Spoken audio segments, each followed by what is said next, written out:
Hello అండి, welcome to Sri Satya match.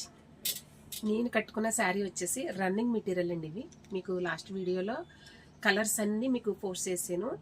మన పేజీని ఒకసారి చెక్ చేయండి. అంటే ఫ్రాక్స్ కనే కాకుండా లెహంగా కనే కాకుండా ఇలా శారీ కొండుకుని కూడా డిజైన్ చేయించుకోవచ్చండి. నేనైతే ఈ శారీని ఇలా డిజైన్ చేసుకున్నాను. నాకు ఫస్ట్ రెడీ చేసుకుని కట్టడం నాకు టైం సరిపోదండి. లాస్ట్లోనే రెడీ చేసుకుని కడతాను. సో మీకు లాస్ట్లోనే చూపిస్తున్నాను. నేను శారీ అనేది ఇలా రెడీ చేసుకున్నానండి. శారీకి బ్లౌజ్ వచ్చేసి కాంట్రాస్ట్ మ్యాచింగ్ వేసాను. అంటే సిల్వర్ వీవింగ్తోనే మనకి బార్డర్ ఏదైతే వచ్చిందో సో దానికి మ్యాచింగే కాంబినేషన్ అనేది ఇలా డిఫరెంట్ కాంట్రాస్ట్ లుక్ ఇచ్చాను. హ్యాండ్కి చిన్నది ఇలా ఫ్రిల్ ఇచ్చి పళ్ళు హ్యాంగింగ్స్ అనేది ఇలా మ్యాచింగ్ బ్లౌజ్ ఏదైతే వచ్చిందో దానికి పళ్ళు హ్యాంగింగ్స్ కూడా రెడీ చేశానండి. ఇది టోటల్గా అయితే అవుట్ఫిట్ అనేది శారీ రెడీ చేయించుకుంటే ఇలా ఉంటుంది. కలర్స్ అన్నీ మీకు లాస్ట్ వీడియోలో పోస్ట్ చేసాను. మన పేజీని ఒకసారి చెక్ చేయండి. ఇలా ఈ కాంబినేషన్ ఎలా ఉందనేది చిన్న కామెంట్ చేయండి. నచ్చితే లైక్ చేయండి, షేర్ చేయండి, ఫాలో అవ్వండి. Thank you.